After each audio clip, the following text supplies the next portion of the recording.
ओम शांति। मुरली का सार है मीठे बच्चे, अवगुणों को निकाल साफ दिल बनो, सच्चाई और पवित्रता का गुण धारण करो तो सेवा में सफलता मिलती रहेगी।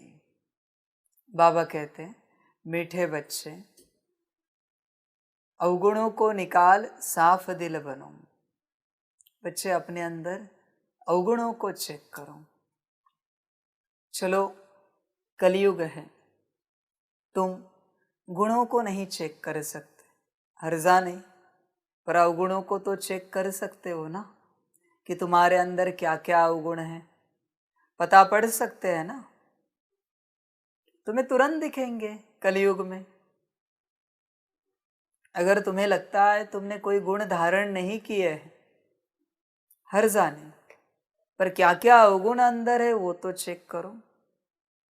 क्योंकि जब अवगुणों की खबर लग जाएगी तो गुण अपने आप आ जाएंगे। गुणों को तुम ऐसे ही नहीं ला सकते, गुणों को लाने के लिए अवगुणों को निकालना पड़ेगा।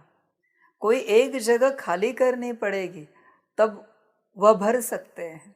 दूसरी बात से अवगुण निकालेंगे तब गुण भरेंगे, दोनों एक साथ नहीं ठहर सकते। समझ की बात है। ऐसे नहीं हो सकता कि अंदर अशांति रहे और तुम कहो मैं एक शांत स्वरूप आत्मा हूं। पहले अशांति को समाप्त करना पड़ेगा। अशांति का अवगुण है वो छोड़ना पड़ेगा, त्यागना पड़ेगा। फिर तुम कहोगे मैं एक शांत स्वरूप आत्मा हूं, तो अनुभूति होती जाएगी। समझ की बात है। ऐसे तो नहीं होता ना कि मटके के अंदर कचरा है और उसमें पानी भरा जाता है। पहले कचरा निकाला जाता है, मटके को धोया जाता है, खाली किया जाता है, फिर उसके अंदर शुद्ध जल भरा जाता है। कचरे के साथ जल भरोगे तो पीने में भी तो कचरा जाएगा।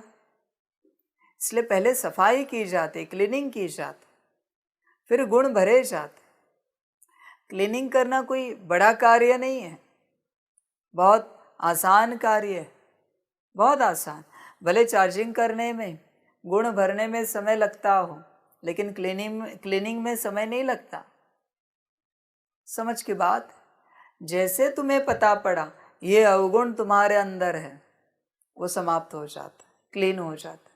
पर पता तो पड़ना चाहिए कि तुम्हारे अंदर काम, क्रोध, लोभ, मोह, अहंकार है, पर तुम स्वीकार ही नहीं करते कि तुम्हारे अंदर है।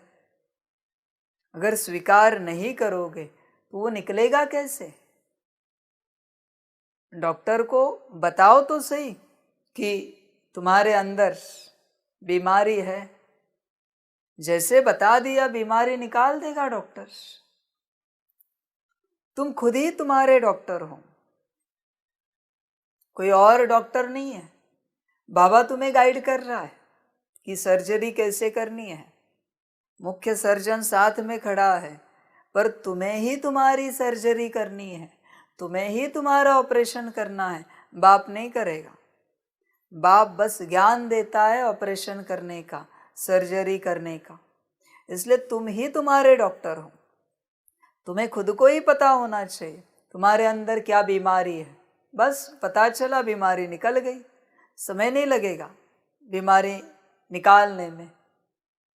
समझ की बात है। तो बच्चे इस बात पर ध्यान दो, अपनी चेकिंग करते रहो बार बार कि मेरे अंदर क्या अवगुण है। चेकिंग करते रहो। गुण कौन से आए बाबा कहते छोड़ो, वो बाद में देखेंगे। अवगुण भरे हुए हैं और उस घड़ी तुम गुणों की चेकिंग करोगे, अहंकार आ जाएगा। अशुद्धि के साथ शुद्ध को अगर तुम समझने की कोशिश करोगे तो जरा सी शुद्धि से तुम्हें लगेगा हाँ हम बड़े पवित्र हैं, बड़े शुद्ध हैं, अहंकार आ जाएगा।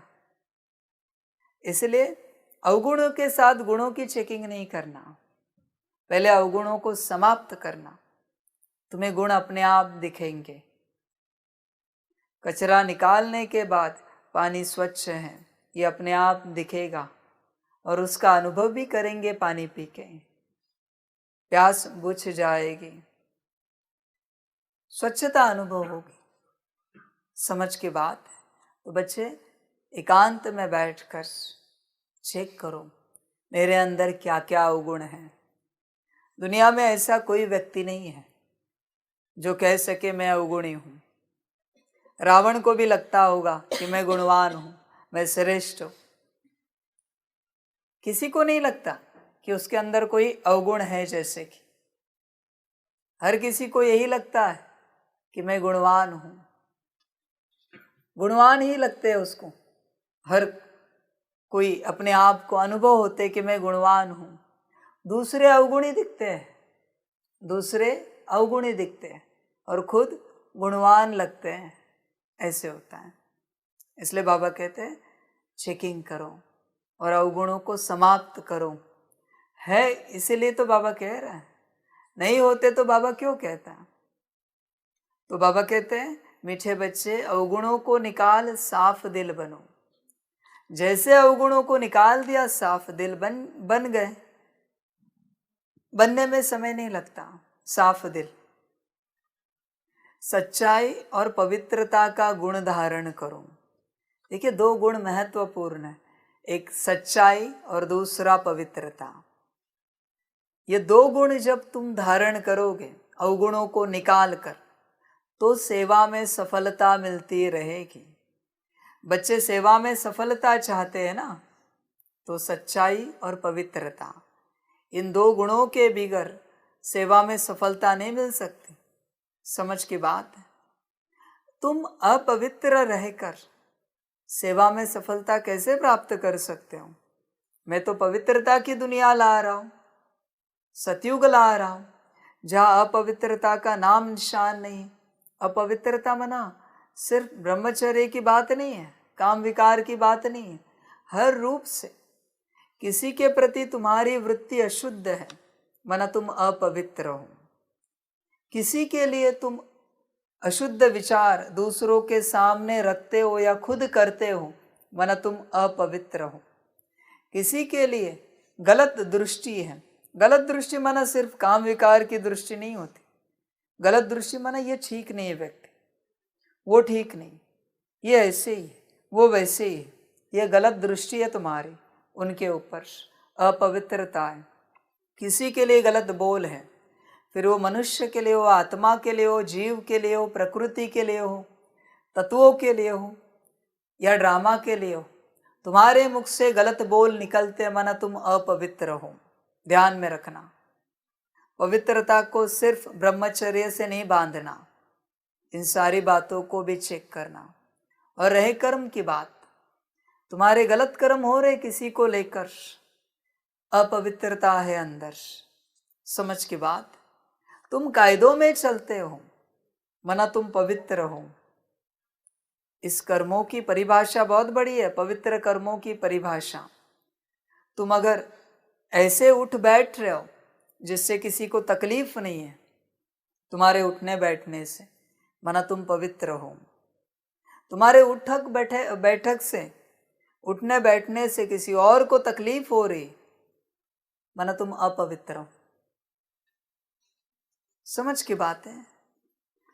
तुम्हारे हर कर्म से किसी को भी तकलीफ नहीं होनी चाहिए, तभी कहा जाएगा तुम कर्म से भी पवित्र हो। किसी भी कर्म से। समझ की बात है। जहां तुमसे किसी को कष्ट हो रहा है, दुख हो रहा है, तुम अपवित्र हो उस घड़ी। ध्यान देना, तुम समय पर उठे नहीं, तुम्हारी सेवा है, और तुमने सबकी व्यवस्था की नहीं, तुम अपवित्र हो। तुम्हारी ड्यूटी थी ना समय पर उठना और सबकी सेवा करना, तुमने नहीं की, तुम कारण दे रहे हो। कारण अगर ठीक नहीं है तो तुम अपवित्र हो। हाँ, कारण ऐसी कोई बात है, शरीर बीमार पड़ गया या फिर तकलीफ है शारीरिक रूप से, तो बाबा कहते ठीक है, पर बाकी कोई कारण जो है वो कारण माना अपवित्रता है। समझ की बात। तुम कहते हो फलाने के लिए हमारे मुख से ऐसे बोल निकल गया, हम तो मस्ती कर रहे थे, हम तो मजाक कर रहे थे। पर किस रूप से? गुणों का मजाक किया तुमने, किसी के अवगुणों का मजाक उड़ाया ना, तुम अपवित्र हो। किसी की ग्लानि ही की ना तुमने, फलाने ऐसे फलाने वैसे, तुम अपवित्र हो। सिंपल सी बात। मजाक में भी क्यों ना, पर तुमने किसी की मना ग्लानि ही की, किसी को गाली ही दी, मना तुम अपवित्र हो। ध्यान देना इस बात को लेकर। मजाक में ही सही, पर ड्रामा को तुमने रिजेक्ट किया, तुम अपवित्र हो। तुम्हारी दृष्टि में यह सारी सृष्टि अच्छी नजर नहीं आती। तुम्हें लगता है ये ठीक नहीं, वो ठीक नहीं, वो ठीक नहीं। व्यक्तियों की बात नहीं, वस्तुओं की भी बात है, समझ की बात है। हर रूप से तुम्हें जहां जहां जो जो ठीक नहीं लग रहा है, मना तुम्हारी दृष्टि अपवित्र है। वो वैसे रही है, ड्रामा की मर्जी है। तुम्हारी दृष्टि में तुम्हें वो ठीक नहीं लग रहा है, समझ की बात। कोई फल है जो सड़ रहा है और उस घड़ी तुम कहते हो ये खराब है फल, घृणा से कहते हो। तुम्हारी दृष्टि अपवित्र है, अपवित्र है। सड़ना उसका पार्ट है, सड़ना उसका ड्रामा है, उसी जगह पर। इसलिए गायन है, सन्यासी वही जिसके लिए चंदन की सुगंध और विष्ठा की सुगंध एक समान है, उसे सन्यासी कहा जाता है। ध्यान में रखना, जो इसमें अंतर करता है वो सन्यासी नहीं है। बाबा ये नहीं कहता कि तुम किसी सुगंध के पीछे लगो, पर तुम्हारी स्थिति दोनों में एक समान रहे, वो सन्यासी है, सच्चा सन्यासी। इसमें अगर तुम अंतर कर रहे हो, ये अच्छा है ये बुरा है, तुम सन्यासी नहीं हो। ध्यान में रखना, तुम गृहस्थी हो। तुम्हारी स्थिति दोनों में समान रहनी चाहिए। समझ की बात है बच्चों के लिए। तो बाबा कहते पवित्रता को देखो, दृष्टि को। तुम्हारी दृष्टि में अपवित्रता है, बस देह को काम विकार की दृष्टि से देखे, वो अपवित्रता नहीं है, वो तो एक पार्ट है बाबा कहते। पर तुम सारी सृष्टि को गलत दृष्टि से देख रहे हो, वो सारी अपवित्रता है। समझ की बात है। अभी तुम अपने आप को चेक करो। फिर विचार, तुम्हारे विचार क्या चलते हैं सबके प्रति? अशुद्ध चलते हैं। विचार तुम अकेले करते रहते हो, या वही विचार तुम बोल से किसी और के सामने रखते हो? अशुद्ध विचार सुनना भी पाप है। इसलिए ध्यान में रखना, जब कोई किसी की ग्लानि कर रहा हो, तुम उसे कहना या तो आप ये ग्लानि बंद करो या फिर हम उठ के चले जाते हैं। बड़े नम्रता से प्रेम से कहना, पर हमें श्रीमत है ये सुनना नहीं है ग्लानि। इससे अच्छा बाप को याद करो। ये ग्लानि जो करते हो ना, उसी से तुम गिरते हो। इसलिए संन्यास मार्ग में, अध्यात्म की राह पर मुख को मौन में रखा जाता है। जिसका मुख मौन में है वही सन्यासी है, वही योगी है। और अगर मुख खोले तो रतन निकले, सुख देने वाले। ध्यान में रखना। इसलिए बच्चे ध्यान दे इस बात पर। तुम्हारे विचार कैसे दूसरों के प्रति, उससे पता चलेगा तुम पवित्र हो या अपवित्र हो। फिर रही बात वृत्ति की, वो तो बहुत गहन अवस्था में बैठी है, वृत्ति गहराई में बैठी है। तुम चेक करो तुम्हारे वाइब्रेशंस कैसे हैं, तुम्हारी एनर्जी कैसे, दूसरों को सुख देने वाली है या दूसरों को परेशान करने वाली है। तुम्हारी उपस्थिति में लोग परेशान होते या उन्हें अच्छा लगता है, वो तुम्हारी वृत्ति है दूसरों के प्रति, वो तुम्हारे वाइब्रेशंस हैं। तुम चेक करो। बाबा कहते कारण कुछ भी हो, अगर तुम्हारी उपस्थिति में लोग परेशान हो रहे, तुम अपवित्र हो, पक्के अपवित्र हो। क्योंकि वृत्ति सबसे ज्यादा दुख देती है, वाइब्रेशंस परेशान करते इंसान को। तुम्हारी उपस्थिति में सुख मिलना चाहिए सभी को। ध्यान दो इस बात पर। ये जब गुण धारण करोगे, सच्चाई और पवित्रता, एक तो बाप से सच्चे रहो, सभी से सच्चे रहो, और पवित्रता का गुण धारण करो, तो सेवा में सफलता मिलेगी, वरना सेवा में सफलता नहीं मिल सकती। ध्यान रखना, सेवा में सफलता चाहते हो तो ये करो, सच्चाई और पवित्रता। इसी से सेवा का और सेवा की सफलता का ताज तुम्हारे सिर पर होता है, बाप रखता है। बाबा कहते ये चाहिए। प्रश्न है, तुम ब्राह्मण बच्चों की कर्मातीत अवस्था कब और कैसे बनेगी? उत्तर है, जब लड़ाई का सामान पूरा तैयार हो जाएगा, तब तुम सबकी कर्मातीत अवस्था नंबरवार बन जाएगी। अभी रेस चल रही है। कर्मातीत बनने के लिए पुरानी दुनिया से बुद्धि निकल जानी चाहिए। शिव बाबा जिनसे 21 जन्मों का वर्षा मिलता है, उनके सिवाय दूसरा कोई याद न आए, पूरा पवित्र बनो। गीत है, मुखड़ा देख ले प्राणी। ओम शांति। जबकि बेहद का बाप बच्चों को मिला है और बच्चों ने पहचाना है, अब हर एक महसूस करते हैं कि हम कितना पाप आत्मा थे और कितना पुण्य आत्मा बन रहे हैं। जितना जितना श्रीमत पर चलेंगे, उतना ज़रूर बाप को फॉलो करेंगे। बच्चों के आगे एक तो यह चित्र है और दिलवाड़ा मंदिर भी पूरा यादगार है। गीत भी गाते हैं दूर देश के, अब पराए देश पतित शरीर में आए हैं। बाप खुद कहते हैं यह पराया देश है। पराया किसका? रावण का। तुम भी पराए देश अथवा रावण राज्य में हो। भारतवासी पहले राम राज्य में थे, इस समय पराए अर्थात रावण राज्य में है। इसीलिए बाबा कहते हैं यहाँ की किसी भी चीज़ को मेरा मेरा नहीं कहना, सब रावण का है, तुम्हारा कुछ नहीं। बाबा खुद कहता है मेरा भी नहीं है तो तुम्हारा कहाँ से बनेगा? सब कुछ रावण का है। रावण की चीज को तुम मेरा कहोगे? रावण की हर चीज में दुख है, हर कण में दुख है, इसलिए मेरा मेरा नहीं कहना। रावण की प्रॉपर्टी है दुख, राम की प्रॉपर्टी है सुख। रावण की प्रॉपर्टी को कहोगे ये मेरा ये मेरा ये मेरा, वही तुम्हें दुख देगा। इस कलयुग में तुम्हें कौन दुखी कर रहा है? जिसे तुम मेरा मेरा कहते हो। फिर वो रिश्ता हो, घर हो, गाड़ी हो, नौकरी धंधा हो, पदार्थ हो, जिसे तुमने मेरा कहा बाप छोड़ के। बाप तो कलयुग का है नहीं, बाप संगम युग का है। बाप छोड़ के जिसे तुमने मेरा कहा, वहां से तुम्हें दुख मिलेगा।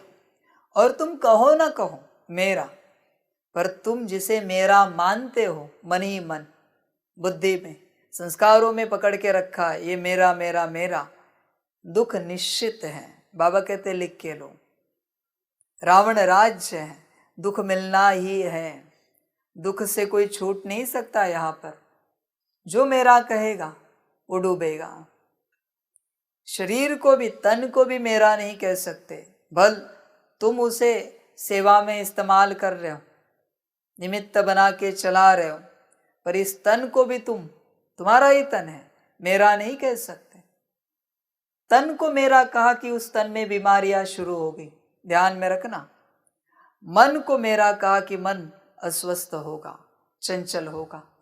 बुद्धि को मेरा कहा, बुद्धि अस्थिर होगी। संस्कार मेरे मेरे कहे कि विपरीत संस्कार निकलेंगे। यहाँ सिर्फ मेरा है तो वो बाबा है और कुछ भी नहीं, ध्यान में रखना। किसी और बात को अपने मेरा कहा कि गए आप, गए काम से। बाबा कहते हैं माया खलास कर देगी तुम्हें।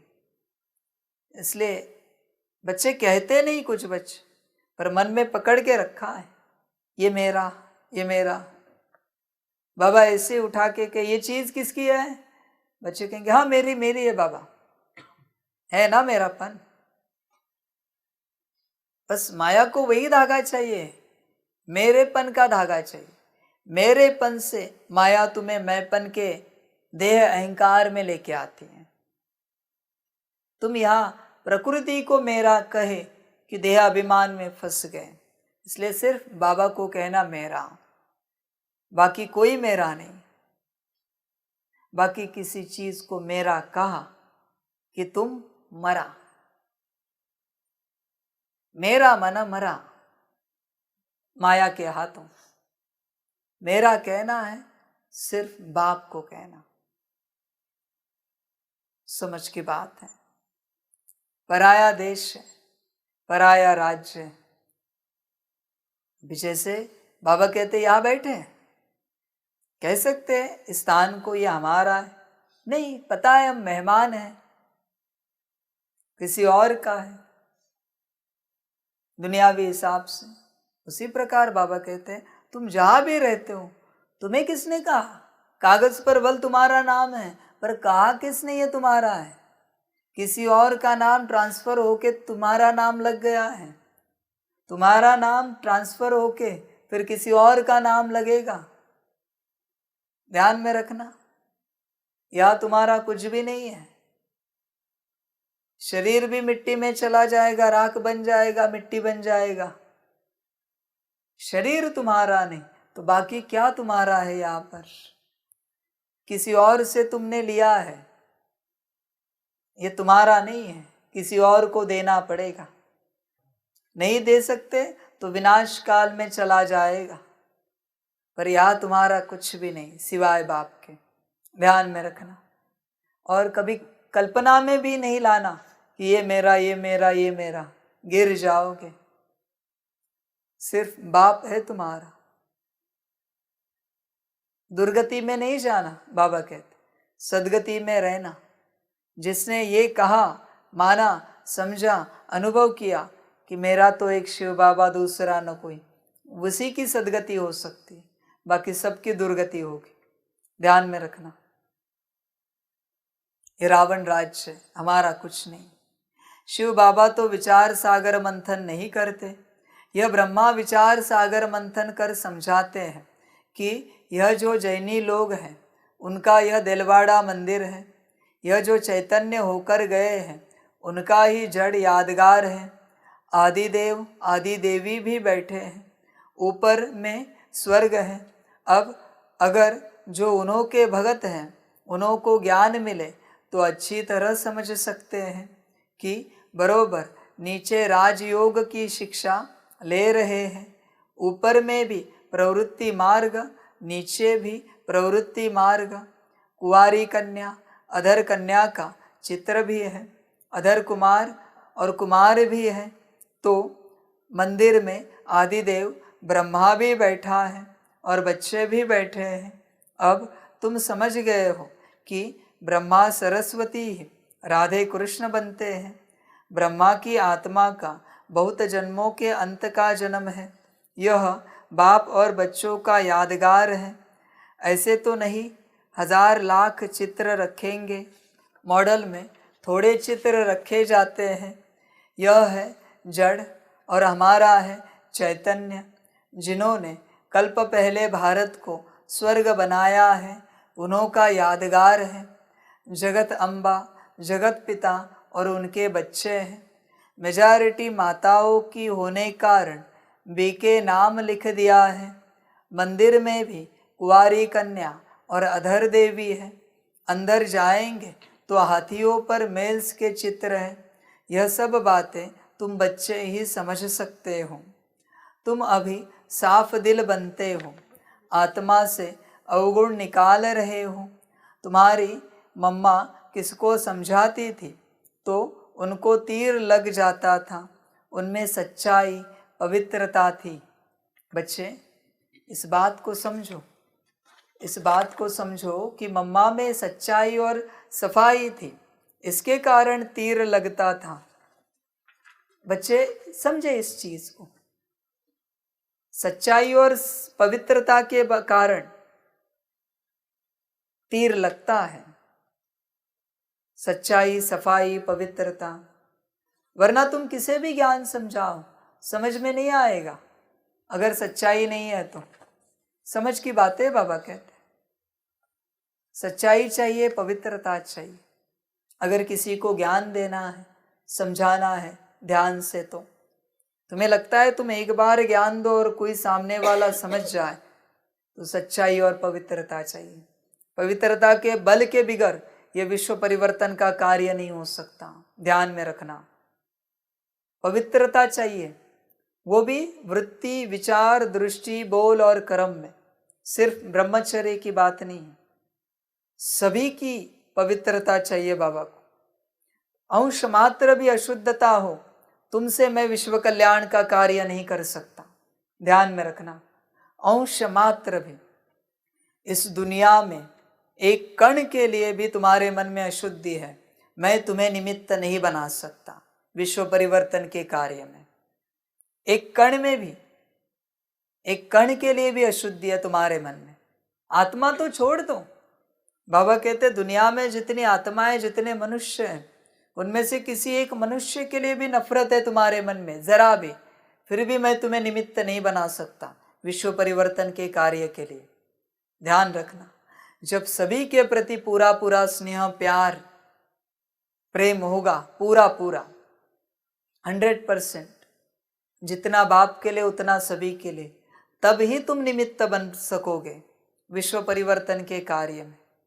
किसी के प्रति तुमने कुछ पकड़ के रखा है ना, तुम चलते रहोगे, बाप के मददगार बनोगे, निमित्त नहीं बन पाओगे विश्व परिवर्तन के कार्य में। ध्यान देना, अगर निमित्त बनना चाहते हो तो पूरी सफाई रखो, अपनी सच्चाई रखो अंदर, और पवित्रता को धारण करो सारे विश्व के प्रति, ड्रामा के प्रति, सभी के प्रति। अपकारी पर भी उपकार करो, बाबा कहते हैं। पत्थर मारने वाले को भी फूल दे सकते हो तो तुम विश्व परिवर्तन के कार्य में निमित्त बन सकते हो, वरना बाबा कहते हैं मुश्किल है। छोड़ो बात, तुम चलते रहोगे, छोटी मोटी व्यवस्था करते रहोगे, छोटा मोटा कार्य करते रहोगे, पर विश्व परिवर्तन के लिए मददगार नहीं बन पाओगे। अपना छोटा सा सेंटर संभालते रहोगे, एक गांव को ज्ञान देते रहोगे, एक सिटी को ज्ञान देते रहोगे, बड़े रूप से मैं निमित्त नहीं बना सकता। मुझे पूरा क्लियर चाहिए, एकदम क्लियर चाहिए, हर रूप से मम्मा के जैसा, तभी मैं निमित्त बनाता हूँ। जरा भी अशुद्धि है, बाबा कहते नहीं, तुम साथ दोगे पर निमित्त नहीं बनोगे। इसलिए बाबा कहते हैं सच्चाई और पवित्रता को धारण करो तो तुम निमित्त बन पाओगे।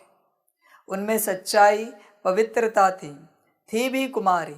मम्मा का नाम पहले आता है, पहले लक्ष्मी फिर नारायण। अब बाप कहते हैं मम्मा जैसे गुण धारण करो, अवगुणों को निकालते जाओ, नहीं निकालेंगे तो पदभ्रष्ट हो जाएंगे। सपूत बच्चों का काम है हर एक बात समझना, पहले तुम बेसमझ थे, अब बाबा समझदार बनाते हैं। अज्ञान में बच्चे खराब होते हैं तो बाप का नाम बदनाम करते हैं। यह तो बेहद का बाप है। ब्रह्मा कुमार कुमारिया कहलाकर फिर ईश्वर बाप का नाम बदनाम करेंगे तो उनका क्या हाल होगा। ऐसा काम क्यों करना चाहिए जो पद भी भ्रष्ट हो और बहुतों का नुकसान भी हो। तो बाप ने समझाया है, दूर देश से आते हैं पराये देश में, फिर रावण राज्य द्वापर से शुरू होता है, भक्ति भी द्वापर से शुरू होती है। इस समय सबकी तमो प्रधान जड़ जड़ी भूत अवस्था है। यह बेहद का पुराना झाड़ है, बेहद का ज्ञान कोई दे न सके, बेहद का संन्यास कोई करा न सके, वह हद का संन्यास कराते हैं। बेहद का बाप बेहद की पुरानी दुनिया का संन्यास कराते हैं, आत्माओं को समझाते हैं, हे बच्चे यह पुरानी दुनिया है, तुम्हारे अब 84 जन्म पूरे हुए हैं, महाभारत लड़ाई सामने खड़ी है, विनाश अवश्य होना ही है, इसलिए बेहद के बाप और वर्षे को याद करो। हे आत्माएं सुनती हो, हम आत्मा हैं, परमात्मा बाप हमको पढ़ाते हैं। जब तक यह पक्का निश्चय नहीं, गोया कुछ भी नहीं समझेंगे। पहले यह निश्चय करें कि हम आत्मा अविनाशी हैं। हम अशरीरी आत्मा शरीर में आकर प्रवेश करती है, नहीं तो आदमशुमारी वृद्धि को कैसे पाए। जैसे आत्माएं परम धाम से आकर शरीर में प्रवेश करती है, वैसे परमपिता परमात्मा भी इस शरीर में प्रवेश कर कहते हैं, तुम हमारे बच्चे हो। तुम मुझ सागर के बच्चे जलकर खाक हो गए हो। अब मैं आया हूँ तुमको पावन बनाकर वापस घर ले जाने के लिए। जो विकार में जास्ती जाते हैं उनको ही पतित भ्रष्टाचारी कहा जाता है। यह सारी दुनिया ही विकारी है। इसलिए ड्रामा प्लान अनुसार मैं रावण के देश में आया हूँ। 5000 वर्ष पहले भी आया था। हर कल्प आता हूँ और आता भी हूँ संगम युगे। बच्चों को मुक्ति जीवन मुक्ति देने आता हूँ। सतयुग में है जीवन मुक्ति, बाकी सब मुक्ति में रहते हैं। तो भी इतनी सब जो आत्माएं हैं उनको ले कौन जाएगा।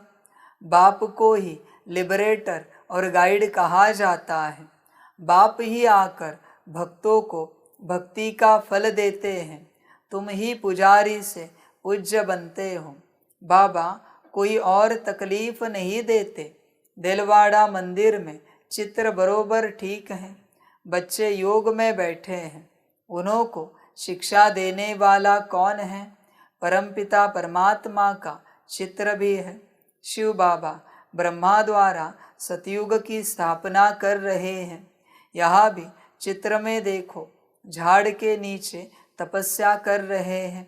ब्रह्मा सरस्वती की भी माँ हो गई। गाया भी जाता है त्वमेव माताश्च पिता। निराकार को कैसे कह सकते। इसमें उसने प्रवेश किया है तो यह माता बनी ना।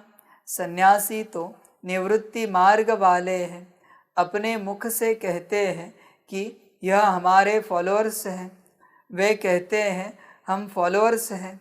यहाँ तो माता पिता दोनों हैं, इसलिए कहते हैं त्वमेव माताश्च पिता। बंधु भी है जिसमें प्रवेश करते हैं, वह भी पढ़ते रहते हैं तो सखा भी बन जाते हैं। शिव बाबा कहते हैं मैंने ब्रह्मा द्वारा अडॉप्ट किया है, तुम राजयोग सीख रहे हो। शिव बाबा को अपना शरीर तो है नहीं, वहाँ मंदिर में लिंग रखा है। दिलवाड़ा का अर्थ कोई समझ न सके। अधर कुमारी कुंवारी कन्या भी है। सिखलाने वाले शिव का भी चित्र है। स्वर्ग का मालिक बनाने वाला जरूर उस्ताद चाहिए। वह श्री कृष्ण की बात नहीं। जहाँ ब्रह्मा बैठा है वहाँ श्री कृष्ण कैसे आए। श्री कृष्ण की आत्मा तपस्या कर रही है सुंदर बनने के लिए। अभी वह शाम है। ऊपर में वैकुंठ के सुंदर चित्र खड़े हैं। ब्राह्मण ब्राह्मणियाँ ही फिर देवता बनेंगे। तुम्हें ऐसा बनाने वाला सबसे ऊंचा है, तो यह दिलवाड़ा मंदिर भी सबसे ऊंचा है। तुम बच्चे ज्ञान तो सबको देते हो, लेकिन कई समझते हैं कि ज्ञान में आकर पति पत्नी दोनों साथ रहते पवित्र रहे, यह तो बहुत बड़ी ताकत है।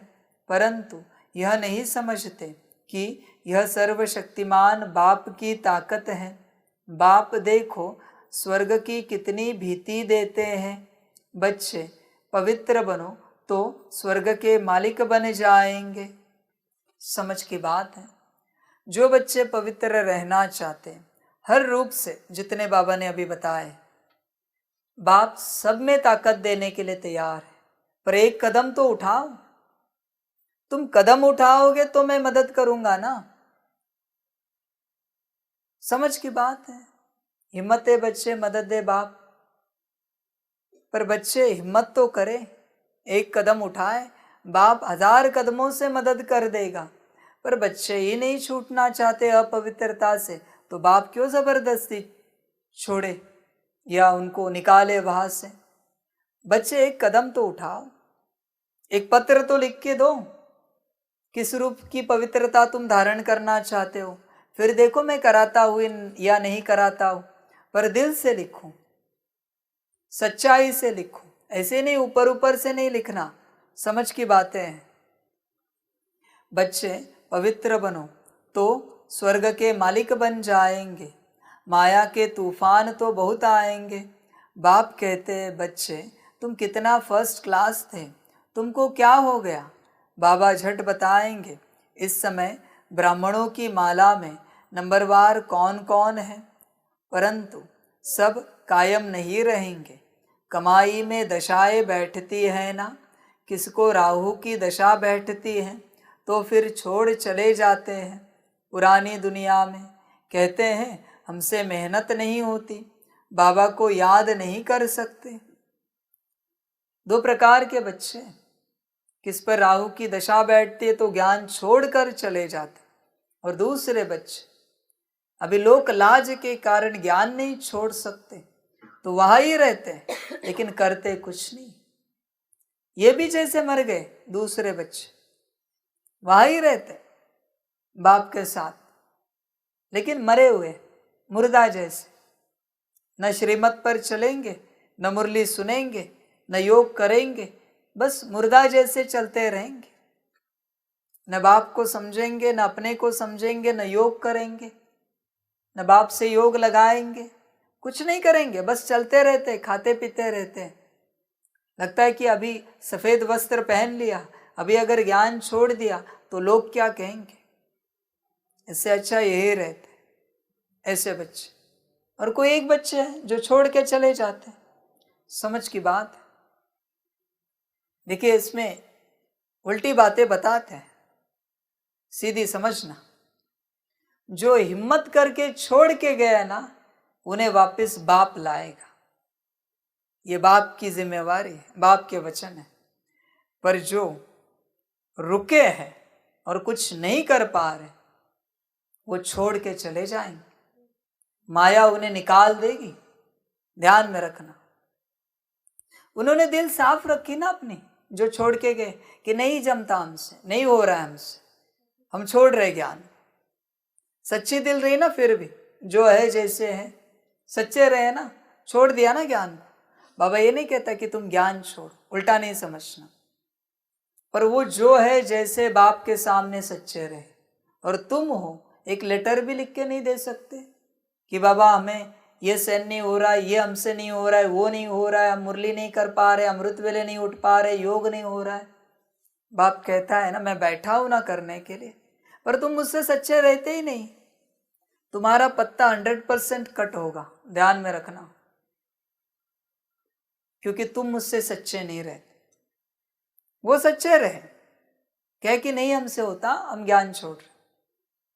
बाबा कहते तुम सच्चे हो ना, मैं लाऊंगा तुम्हें वापस ज्ञान में, अंत समय में, चिंता नहीं करना। समझ की बात है। इसलिए बाबा कहते बाप से हमेशा सच्चे रहो, जो हो जैसे हो सच्चे रहो, बाकी बाप बैठा है। लायक हो या उससे विपरीत हो, बस बाप से सच्चे रहो, बाप बैठा है तुम्हें साथ रखने के लिए, पर सच्चे रहो। पुरानी दुनिया में कहते हैं हमसे मेहनत नहीं होती, बाबा को याद नहीं कर सकते, नहीं कहने से नास्तिक बन जाते हैं, दशाएं फिरती रहती है, माया के तूफान आने से ढीले हो जाते हैं। अगर भागंती हो गया तो समझेंगे शाम बन गया। यहाँ आते हैं सुंदर बनने, तुम ब्राह्मण कुल वाले शाम से सुंदर बन रहे हो। यहाँ बहुत ज़बरदस्त कमाई है। बच्चे जानते हैं मम्मा बाबा लक्ष्मी नारायण बनेंगे। बच्चे कहते हैं बाबा हम भी आप जैसा पुरुषार्थ कर ज़रूर तख्त नशीन बनेंगे, वारिस बनेंगे। परंतु फिर भी ग्रहचारी बैठ जाती है, चलन भी अच्छी चाहिए। तुम्हारा धंधा है घर घर में संदेश पहुंचाना कि शिव बाबा को याद करो तो विकर्म विनाश होंगे। विनाश सामने खड़ा है, तुम निमंत्रण देते रहो, तुम्हारी दिन प्रतिदिन वृद्धि होती जाएगी, सेंटर्स खुलते जाएंगे, यह इतना बड़ा मकान भी कम पड़ जाएगा, आगे चल कितने मकान चाहिए, ड्रामा में आने वालों के लिए प्रबंध भी ज़रूर चाहिए।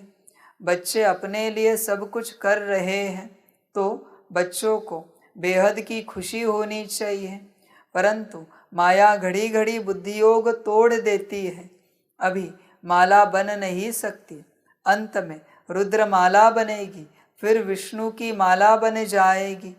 बाबा कितना अच्छी रीति समझाते हैं, अम्बा के मंदिर के आगे भी अपना सेंटर होना चाहिए जो सबको समझाया जाए। तो अभी यह ज्ञान ज्ञानेश्वरी है, वहाँ भी भीड़ मच जाएगी, तुम सिर्फ काम करो, पैसे छम छम करके आ जाएंगे। ड्रामा में पहले से नूंधा हुआ है, तुम 10 सेंटर खोलो, बाबा ग्राहक दे देंगे, परंतु सेंटर ही नहीं खोल सकते। कलकत्ते जैसे शहर में तो बहुत सेंटर खुलने चाहिए। हिम्मते बच्चे मददे बाप, किसको भी टच कर देंगे, काम तुमको करना है। बहुरूपी के बच्चे, तुम बहुरूप धारण कर यह सर्विस कर सकते हो, कहाँ भी जाकर बहुतों का कल्याण कर सकते हो। जैनियों की भी सर्विस करनी है, बहुत अच्छे बड़े बड़े जैनी हैं, परंतु बच्चों की इतनी विशाल बुद्धि नहीं है जो सर्विस करे, कुछ देह अभिमान रहता है। बाबा कहते हैं सर्विस करने के लिए पहले आत्माभिमानी बनो, जब तक तुम आत्माभिमानी नहीं बने सर्विस नहीं कर सकते। सर्विस का पहला साधन है, पहली स्टेप है आत्माभिमानी अवस्था। सर्विस और आत्माभिमानी अवस्था, इनका बड़ा कनेक्शन। तुम देह समझ के कैसे आत्मा को ज्ञान दे सकते हो? देह अभिमानी रहकर आत्मा अभिमानी का ज्ञान कैसे दे सकते हो? बाबा कहते पॉसिबल नहीं है, तुम्हें आत्मा अभिमानी बनना पड़ेगा, सोल कॉन्शियसनेस अवस्था में आना पड़ेगा, तब जाके तुम ज्ञान दे सकते हो, वरना तुमसे ज्ञान नहीं निकलेगा। तुम देह अभिमानी, दूसरों को ज्ञान देकर उनको भी तो देह अभिमानी ही बना दोगे, फिर थोड़ी आत्मा अभिमानी बनाओगे। तुम अगर आत्मा का ज्ञान देना चाहते हो तो आत्मा अभिमानी बनो, समझ की बात है, पहले धारण करो फिर बताओ, वरना नहीं होगा। बाबा कहते ध्यान दो इस बात पर। अच्छा, मीठे मीठे सिकिलदे बच्चों प्रति माता पिता बाप दादा का याद प्यार और गुड मॉर्निंग। रूहानी बाप की रूहानी बच्चों को नमस्ते। रूहानी बच्चों की रूहानी माता पिता बाप दादा को पदम गुना पदम की भी पदम पदम पदम गुना याद प्यार गुड मॉर्निंग और नमस्ते नमस्ते नमस्ते। अच्छा, ओम शांति। धारणा के लिए मुख्य सार है, 1 नंबर, बाप का बनकर माया के वश नहीं होना है, कर्मातीत बनने का पुरुषार्थ करना है। बाप को भूल नास्तिक नहीं बनना है, जब बाप को भूले तुम नास्तिक बन गए, ध्यान में रखना। बाप को याद किया आस्तिक बने। 2 नंबर, बुद्धि से बेहद का संन्यास करना है, बेहद खुशी में रहकर विशाल बुद्धि बन सेवा करनी है, विशाल बुद्धि बन सेवा करनी है पूरे विश्व की, ध्यान में रखना। वरदान है, दिल की समीपता द्वारा सहयोग का अधिकार प्राप्त कर उमंग उत्साह में उड़ने वाले तीव्र पुरुषार्थी भवन। जो बच्चे दूर बैठे भी सदा बाप की दिल के समीप है, उन्हें सहयोग का अधिकार प्राप्त है और अंत तक सहयोग मिलता रहेगा। इसलिए इस अधिकार की स्मृति से कभी भी न तो कमज़ोर बनना, न दिल शिकस्त बनना, न पुरुषार्थ में साधारण पुरुषार्थी बनना। बाप कंबाइंड है, इसलिए सदा उमंग उत्साह से तीव्र पुरुषार्थी बन आगे बढ़ते रहना। कमज़ोरी व दिल शिकस्तपन बाप के हवाले कर दो, अपने पास सिर्फ उमंग उत्साह रखो। स्लोगन है, श्रीमत के कदम पर कदम रखते चलो तो संपूर्णता की मंजिल समीप आ जाएगी। हर बात में श्रीमत है, तुम छोड़ नहीं सकते श्रीमत को। श्रीमत छूटी कि तुम गिर गए। ध्यान में रखना, इस राह पर चलना माना 360 इंटू 360 डिग्री श्रीमत को ध्यान में रखना, यह राह है और कोई उपाय नहीं है तुम्हारे पास श्रीमत पर चलने बिगर। ध्यान रखना। अच्छा, ओम शांति। मातेश्वरी जी के अनमोल महावाक्य। 1 नंबर, सतोगुणी, रजोगुणी, तमोगुणी, यह 3 शब्द कहते हैं। इसको यथार्थ समझना जरूरी है। मनुष्य समझते हैं यह तीनों गुण इकट्ठे चलते रहते हैं, परंतु विवेक क्या कहता है? क्या यह तीनों गुण इकट्ठे चले आते हैं? वह तीनों गुणों का पाठ अलग अलग युग में होता है। विवेक तो ऐसे ही कहता है कि यह तीनों गुण इकट्ठे नहीं चलते। जब सतयुग है तो सतोगुण है, द्वापर है तो रजोगुण है और कलयुग है तो तमोगुण है। जब सतो है तो तमो रजो नहीं, जब रजो है तो फिर सतोगुण नहीं है। यह मनुष्य तो ऐसे ही समझ कर बैठे हैं कि यह तीनों गुण इकट्ठे चलते आते हैं। यह बात कहना सरासर भूल है। वो समझते हैं जब मनुष्य सच बोलते हैं, पाप कर्म नहीं करते हैं तो वो सतोगुणी होते हैं, परंतु विवेक कहता है जब हम कहते हैं सतोगुण तो इस सतोगुण का मतलब है संपूर्ण सुख। गोया सारी सृष्टि सतोगुणी है। बाकी ऐसे नहीं कहेंगे कि जो सच बोलता है वो सतोगुणी है और जो झूठ बोलता है वो कलियुगी तमोगुणी है। ऐसे ही दुनिया चलती आती है। अब जब हम सतयुग कहते हैं तो इसका मतलब है सारी सृष्टि पर सतोगुण सतो प्रधान चाहिए। हाँ, कोई समय ऐसा सतयुग था जहाँ सारा संसार सतोगुणी था। अब वो सतयुग नहीं है, अभी तो है कलयुग। दुनिया गोया सारी सृष्टि पर तमो प्रधानता का राज्य है। इस तमोगुणी समय पर फिर सतोगुण कहाँ से आया? अब है घोर अंधियारा, जिसको ब्रह्मा की रात कहते हैं। ब्रह्मा का दिन है सतयुग और ब्रह्मा की रात है कलयुग, तो हम दोनों को मिला नहीं सकते। 2 नंबर, इस कलयुगी संसार को असार संसार क्यों कहते हैं? क्योंकि इस दुनिया में कोई सार नहीं है, मना कोई भी वस्तु में वो ताकत नहीं रही, अर्थात सुख शांति पवित्रता नहीं है। जो इस सृष्टि पर कोई समय सुख शांति पवित्रता थी, अब वो ताकत नहीं है, क्योंकि इस सृष्टि में 5 भूतों की प्रवेशता है। इसलिए ही इस सृष्टि को भय का सागर अथवा कर्म बंधन का सागर कहते हैं। इसलिए ही मनुष्य दुखी हो परमात्मा को पुकार रहे हैं, परमात्मा हमको भव सागर से पार करो। इससे सिद्ध है कि जरूर कोई अभय अर्थात निर्भयता का भी संसार है जिसमें चलना चाहते हैं। इसलिए इस संसार को पाप का सागर कहते हैं, जिससे पार कर पुण्य आत्मा वाली दुनिया में चलना चाहते हैं। तो दुनिया ये 2 हैं, एक सतयुगी सार वाली दुनिया, दूसरी है कलयुगी असार की दुनिया। दोनों दुनियाएं इस सृष्टि पर होती हैं। अच्छा, ओम शांति। सभी बच्चों के लिए टोली स्वीकार हो। ओम शांति।